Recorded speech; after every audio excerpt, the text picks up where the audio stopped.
ในระหว่างกลางเดือนสิงหาคม 2026 นี้กลุ่มก่อสร้างหักฐานกลุ่มใหญ่การเมืองกองทัพได้จัดกองประชุมสรุปเวียกงานหอบด้าน 6 เดือนต้นปี และวางทิศทางแผนการ 6 เดือนท้ายปี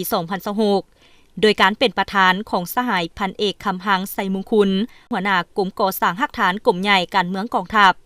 มีคณะภาคคณะบัญชาพนักงานนักรบภายในกลุ่มเข้าร่วมสหายพันโทศรีสวรรค์นันทวงศาได้ขึ้นผ่านบทสรุปเวียกงานหอบด้านประจำ 6 เดือนต้นปีและวางทิศทางแผนการ 6 เดือนท้ายปี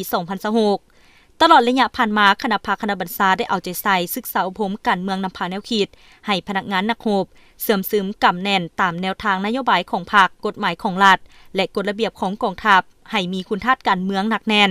ประสานสมทบกับบรรดากลุ่มกองกำลังหลวงกำลังท้องถิ่นหันเอากำลังลงก่อสร้างหักฐานการเมืองในแต่ละหัวหน่วยซึ่งรวมมี 1,107 หัวหน่วยกลุ่มกองมีจำนวนพล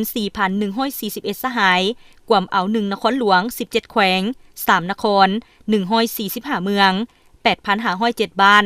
จัดตั้งเป็นกองปฏิบัติงานลงก่อสร้างหักฐานตามสีเนื้อใน4คาดหมายจำนวน19กองมีจำนวนพล400สหายประจำอยู่บรรดาบ้านเขตทุรกันดารห่างไกลศกลีกกวมเอา15แขวง25เมือง28จุดซุ้ม130บ้าน